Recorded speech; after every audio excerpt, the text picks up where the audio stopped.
خیال بھی یہ لا سکے کہ میں اس سے بہتر سمجھ سکتا ہوں، معاذ اللہ، ہو نہیں سکتا۔ اب لبوں پہ مہر لگ گئی، لبوں پہ نہیں، دل میں بھی آپ یہ خیال نہیں کر سکتے۔ لیکن مشکل تو یہاں آ جائے گی کہ یہ آپ کے یہاں مجبوری تو ہوگی کہ اس سے آپ اختلاف نہیں کر سکتے۔ دل میں شکوک کا ابھرنا یہ تو آپ کے بس کی بات نہیں، اس کو کیا کہیں گے؟ زبان پہ نہ لائیے، موقع قلم پہ نہ آنے دیجیے، لیکن دل مطمئن نہیں ہو رہا ہے آپ کا۔ اب اس سے جتنے کمپلیکسز پیدا ہوں گے وہ آپ سمجھ سکتے ہیں۔ روایات کی طرف آپ آئیں، جیسا کہ میں 10 برس سے یہاں بار بار آپ حضرات کی خدمت میں یہ چیز پیش کرتا چلا آ رہا ہوں، یہ جتنی روایات ہیں ان کے متعلق خود یہ احباب جو ہے یہ کہتے ہیں منسوب الی الرسول ہیں صلی اللہ علیہ وسلم، حضور کی طرف ان کی نسبت کی گئی ہے۔ حضور کی وفات کے 200-250 سال کے بعد یہ مجموعے مرتب ہوئے، کسی اس سے پہلے تحریری مواد کی بنا پر نہیں، زبانی روایات کے سلسلے میں 5-5 6-6 راوی درمیان میں آئے۔ پھر یہ چیز بھی مسلمہ ہے ان کے ہاں کا کہ کوئی یہ حدیثیں جو ہے الفاظ نہیں ہے رسول اللہ صلی اللہ علیہ وسلم کے، مفہوم ہے جو سمجھا۔ 200 سال کے عرصے میں کتنے لوگوں نے، ایک نے کہا، دوسرے نے اپنے طور پہ کچھ سمجھا، جو سمجھا اسے آگے منتقل کیا، پھر آگے اگر اس میں وضع تعریف وغیرہ کو چھوڑ بھی دیا جائے، دانستہ اگر کسی نے کچھ کیا جائے اسے چھوڑ بھی دیا جائے، تو غیر شعوری طور پر یہ جو طریق ہے، یہ پروسیس ہے بجائے خیش، کہ اس طرح سے 200 سال کے اندر مفہوم اپنا اپنا آگے منتقل ہوتا چلا جائے۔ آپ دیکھیے بات کہاں سے کہاں جا نکلتی۔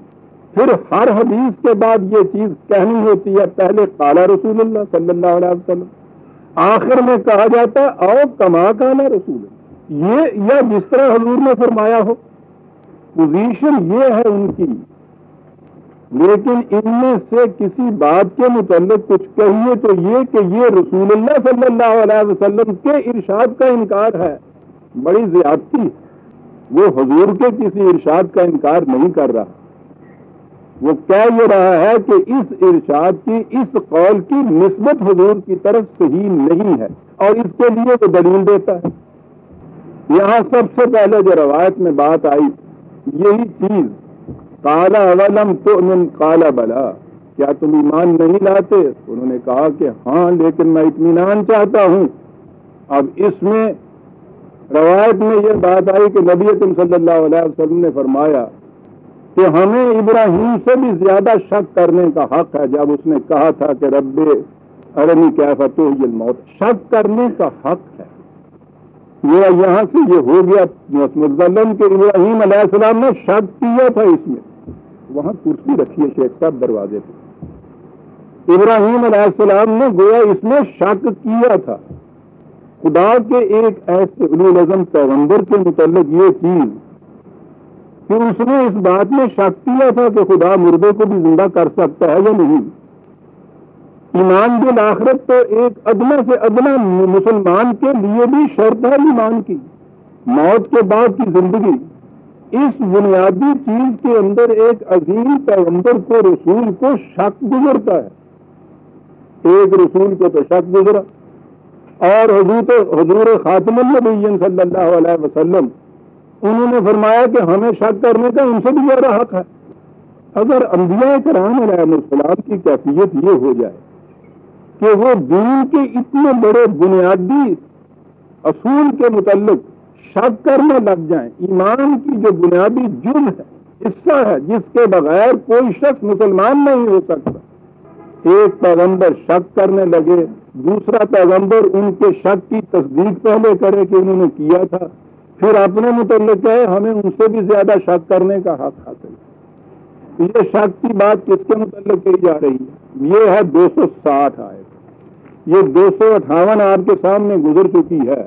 یہاں حضرت ابراہیم علیہ السلام کا وہ مناظرہ بتایا گیا ہے بادشاہ کے ساتھ کہ جہاں انہوں نے کہا یہ تھا اذ قال ابراہیم رب الذی یحیی و یمیت، ایک ہی آیت پہلے قرآن میں یہ موجود ہے ابراہیم علیہ السلام اس بادشاہ سے کہتے ہیں کہ میرا رب وہ ہے جو زندگی عطا کرتا ہے، جو مارتا ہے، جو زندہ کرتا ہے۔ یہاں یہ چیز، ان کا تو یہ قول یہاں موجود ہے۔ ابھی جو اس شخص کے ساتھ مناظرہ کرتے ہوئے یہ کہیں کہ رب کی خصوصیت یہ ہے کہ وہ مردہ کو زندگی بھی عطا کرتا ہے، کیا وہ ابراہیم علیہ السلام وہ اس بار میں خود شک میں ہوں گے کہ خدا زندہ کر سکتا ہے یا نہیں کر سکتا؟ غور فرمایا آپ نے؟ ایک آیت پہلے جو بات آئی ہے اس پہ نظر نہیں ہے، کیفا پھر آگے بات آئی، پھر آگے جو کچھ آ رہا ہے، 4 پرندے لیجیے چڑھائیے، اب اس میں یہ کہیں نہیں ہے کہ ان کو ذبح کیجیے، ان کا قیمہ کیجیے اور پھر پہاڑوں کے اوپر رکھیے۔ اور جیسا میں نے عرض کیا، یہ سب کچھ کرنے کے بعد کیا یہ کیفا کا جواب ہو جائے گا؟ کیسے تو مردوں کو زندہ کرتا ہے؟ بات یہ نہیں، بات یہ ہے کہ قرآن کریم میں موت اور حیات کے لفظ آتے ہیں۔ یہ جسے آپ طبعی موت کہتے ہیں، فزیکل ڈیتھ، یہ بھی ہے۔ حیات، فزیکل لائف، طبعی زندگی ایک فرد کی، چلنے پھرنے والے کی، یہ بھی ہے۔ لیکن قرآن کریم تو بے شمار مقامات میں وہ افراد جو علم اور عقل سے کام نہیں لیتے، جو غلط راستوں پہ چلتے ہیں، سمجھنے کی کوشش نہیں کرتے، ضد پہ اڑے رہتے ہیں، جو انسانی سطح پہ زندگی نہیں بسر کرتے، حیوانی سطح کے اوپر سانس لینے کی زندگی بسر کرتے ہیں، قرآن انہیں مردہ کہتا ہے۔ پھر جب وہ عقل و شعور سے کام لیتے ہیں، قرآن کے حقائق کو سمجھتے ہیں، زندگی کی بلند سطح جسے انسانیت کی زندگی میں نے عرض کیا ہے، اس تک پہنچتے ہیں، انہیں وہ زندہ کہہ کر پکارتا ہے۔ افراد میں وہ یہ کچھ کرتا ہے، اقوام کے متعلق بار بار وہ یہ کہتا ہے۔ مردہ قومیں ہمارے ہاں ہم روز استعمال کرتے ہیں یہ لفظ، قوموں کی نشت ثانیہ روز ہم یہ لفظ استعمال کرتے ہیں۔ حیات تازہ، حیات نو، قوم کے صدیوں تک مردنی چھا گئی، پھر اسے ایک نئی زندگی عطا ہوئی، یہی چیزیں عربی زبان میں استعمال ہوتی۔ قرآن کریم کے تمام مقامات کے سامنے لانے کا تو وقت نہیں، نہ اس کی ضرورت ہے۔ دیکھیے قرآن، 2 چیزیں میں نے عرض کی، افراد جو عقل و فکر سے کام نہ لیں، جو وحی کی روشنی میں نہ چلیں، انہیں قرآن مردہ کہتا ہے۔ 6/123، 6/123، اَوَ مَنْ كَانَ مَيْتًا فَأَحْيَيْنَاهُ وَجَعَلْنَا لَهُ نُورًا يَمْشِي بِهِ فِي النَّاسِ كَمَنْ مَثَلُهُ فِي الظُّلُمَاتِ، کہا ہے کہ کیا وہ شخص جو مردہ ہو پھر اسے زندگی عطا ہو جائے، فَأَحْيَيْنَاهُ، پھر ہم اس کو زندہ کر دیں، یہی بات سمجھائی کہ کیا کر دیں، اسے ہم ایک روشنی دے دیں جسے وہ ہاتھ میں لیے ہوئے انسانوں کی دنیا میں چلے پھرے۔ آپ نے دیکھا کہ یہاں موت کسے کہا گیا ہے، زندگی کیا کہی گئی ہے؟ لفظ میتن ہے، فاحیانا ہے۔